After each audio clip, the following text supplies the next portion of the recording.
All right, hold your avocado toast, your cafe latte, and stop swiping. I got breaking news from Lancero Ranchero on how Gen Y and Gen Z, they're going to be making the greatest comeback of all time, historic rags to riches. Now, we've all seen the distressing videos from Gen Y and Gen Z on their economic survival. They can't afford rent, food, cars, houses, anything of that sort. But let's listen to a few of them, and then I'm going to give you a civics lesson on the bright future that they don't see, and that a lot of people haven't seen. I cannot stand how the news has been dogging Gen Z and calling them lazy for not wanting to work a 9 to 5 for the rest of their lives. I work 5 days out of the week, 40 hours a week, okay? I do not make enough to live on my own. And let's listen to this other young man, and he wants me to break down the math for him, and I'm going to break it down real easy to understand. And our incentives as a generation have completely shifted. Your incentives, what was in it for you was that if you work hard, you can afford the American dream. We can't afford anything. And I need you to truly break down the math. Okay, sir, I'm going to break the math down for you. It's going to take me about 15 minutes, but follow along. I want you to validate everything yourself and share this with other Gen Y and Gen Zs also. So now this is my analysis. I'm a heavy industrial construction quality manager on multi-million-dollar and multi-billion-dollar construction projects all across the country. I'm also certified to inspect welding, pressure vessels, above-ground storage tank, process piping, fixed equipment, coatings. And I work at the on-site project level, and every day I interface with all the project leaders, subcontractors, material suppliers. And I can't foretell the future. Do your own research, come to your own conclusions, but this is the way I see it, and it's going to be a huge, huge construction boom. Now, I've been waiting for this one particular post, and then it finally came in from President Trump. And more particular, it says, for those who want the easiest path, come to America and build in America. Now, this shows his determination on the tariffs. He's not going to let up. If you're going to sell something here in the United States, you're going to pay a tariff. If you pay a tariff, that's going to impact your bottom line to your stockholders if you're an international company, right? So first, let's go over the recap, the whole tariff story. So how did the tariffs start, and where are they going? So President Trump issued worldwide reciprocal tariffs because the United States buys 34% of everything made in the world, pretty much. And all the other countries tariff us. They lock us out of their economy, but we don't lock them out of ours. And then, pretty much all the countries like Taiwan, South Korea, Vietnam, and many others, they became very wealthy. All their cities are super modern, fabulous infrastructure. I mean, it's just absolutely beautiful cities all over the world. And all we got was the Rust Belt and consumer-based economy, low-paying jobs, right? So days after the American tariff started, 18 manufacturers and 2 countries pledged between $2 trillion and $3 trillion in the United States. Now, these investment pledges, they're not absolute until they start construction. But again, if the companies don't build their facilities in the United States, they're going to lose market share, and it's going to impact their stocks, right? So a few days later, 70 countries said they wanted to negotiate the tariffs with President Trump. And President Trump's like, sure, come on over, I want to strike a deal with you. And now 130 countries want to negotiate the tariffs. And again, except China, but I think China's coming around. I think they want to strike a deal. Understand that when a country says they're going to pledge an investment or invest in the United States, that means they're going to construct manufacturing facilities in America. And pretty much Americans are going to run those fabrication or manufacturing facilities, right? So now President Trump, he's a construction hand going way back. He's a great project manager, he's made some of the most beautiful properties. And let's break down the numbers on the construction side. So the U.S. employment sector, about 5% is general construction. That's 8.3 million workers. They build office centers, shopping centers, hotels, houses, schools, roads, things of that sort. Now, 0.7% are employed in heavy industrial construction. That's about 1 million workers, and that's the sector that I'm in. And we build power plants, petrochemical plants, pipelines, oil field, LNG facilities, semiconductor plants, manufacturing facilities, pharmaceuticals, mines, all of that type of stuff. So that's a total of 9.3 million construction workers in the U.S., both men and women, out of 163 million total employed. So Now let's put that number into perspective, and everything's going to start coming into focus. So here's an example of 3 completed projects, and they're probably pretty much normal cost, both on the project cost for the type of project and the staffing. So the first one is Tanaris Bay City at $1.7 billion. All right, the next one, and that's a seamless pipe mill. The next one is Lyondale Basel, $2.4 billion. That's a chemical plant. And then you got a power plant at $1.7 billion. So as of right now, I think we got about $3 trillion investment pledges in the United States. So let's take $3 trillion and let's divide that by the $1.7 billion Tanaris Bay City project, the steel pipe mill. So that means you could build 1,764 of those steel mills. And if each steel mill requires 1,500 workers at peak, that would mean an additional 2,646,000 jobs at peak. So that's a tremendous boost to the economy, but it doesn't just stop there. Now, let me remind you, the 1.7 billion at 1,500 workers is not a linear number. There's multiple factors to project planning, type of project, pharmaceutical, steel mill, they're all different. And like you could have a $50 billion semiconductor facility employ 7,000 workers, all right? And there's several of those going on right now also. So, but the point to remember or understand is $3 trillion initial investment. It's going to give us about 2,646,000 estimated additional construction jobs above what is already scheduled and in the pipeline from the previous 1 or 2 years due to permitting, engineering, things of that sort. So that's a 28% increase in the construction workforce right there at $3 trillion. Question is, how much will 130 countries invest in building back in the United States? Will it be 5 trillion, 10 trillion, or maybe more? We won't know the exact numbers until after negotiations are completed with the president. So consider this like a hurricane warning, blizzard warning, tornado warning. It's time to take action. If everything continues, as I believe it will, I believe we're going to be about 8 million new construction workers in the relatively near future. And I'll break down this 8 million number here in a moment. All right, so anyways, the first action item is Gen Y and Gen Z. This is your personal invite to join construction. And you can join as a helper, a tradesman, a craftsman, a warehouse, inspector, fire watch, administrative support. There's forklift operators, crane operators, expediters, rod room attendants, there's all kinds. But some of the, just to give you an example of the pay right now before these tariffs kick in, here's an IRS ranking of U.S. income amongst all the employed, all right? So compare this ranking to what you're making now, and helpers on the projects I'm on right now, they're making $1,200 a week. They're craft helpers, and that comes out to $62,400 a year. And craftsmen are making $2,000 to $2,800 a week. Now, normal work is 50 to 60 hours a week, but many contractors intentionally only work 10 or 11 months a year, and they'll take 1 or 2 months off during the hot summer or the cold winter, and then they'll start another project or go back to the same project. And most contractors offer insurance, 401k, paid vacation, sick leave, but the secret to success in construction is to show up every day and work all your hours without complaining.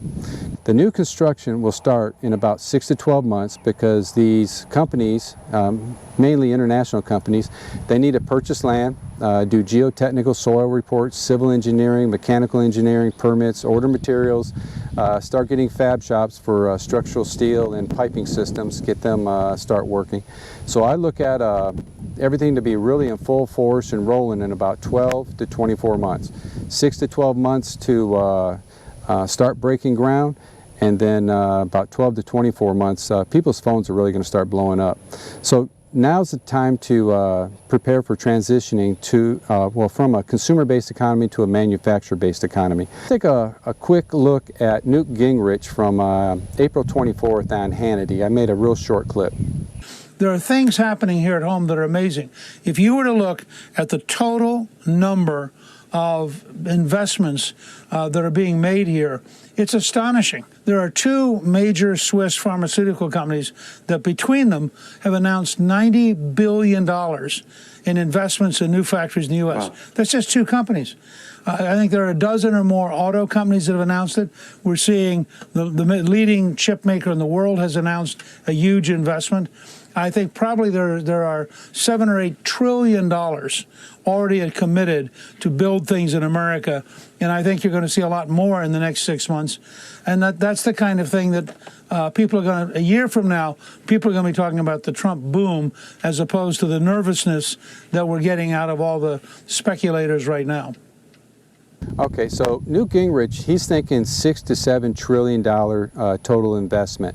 Now that would come out to 6,174,000 additional workers. I'm thinking over the next 3 to 4 years, probably 10 trillion. That would be 8,500,000 new on-site construction workers due to the tariffs. Now that's 91% of our current workforce. Okay, so that's quite a bit.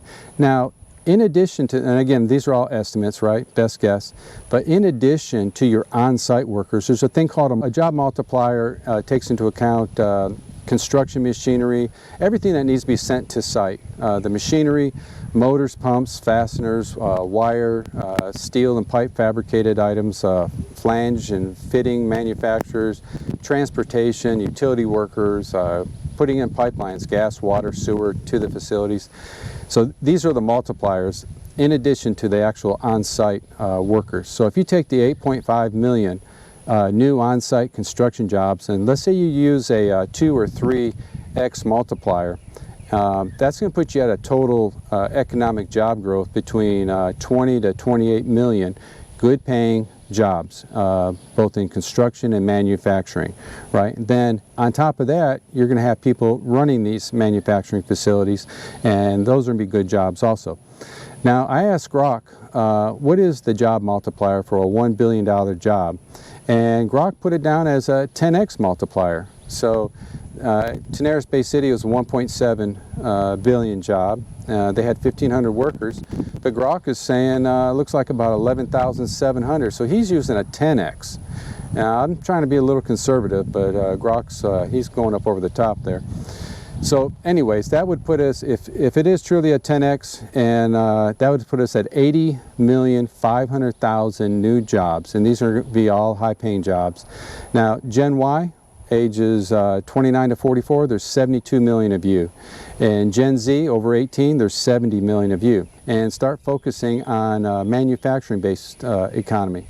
So this is really the genius of the new tariffs on restarting the economy. And it's going to create millions of high-paying construction manufacturing jobs, not the low-paying sales, marketing, fast food, hospitality, consumer-based economy jobs. Again, a $50 billion project with 7,000 workers. We'll have maybe 50 positions that require an engineering degree on site, and 99% of them are paid less than a skilled tradesman, because usually they put the brand new field engineers out on the job. The other ones stay back at the home office. And again, the semiconductor projects, there's a couple running, 50 billion to 100 billion in Ohio, Texas, and Arizona. And they got between 3,000 and 7,000 workers on them.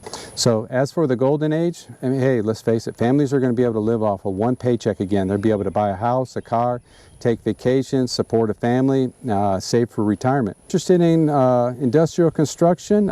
Please share this with your Gen Y and Gen Z friends. Try not. Do. Or do not.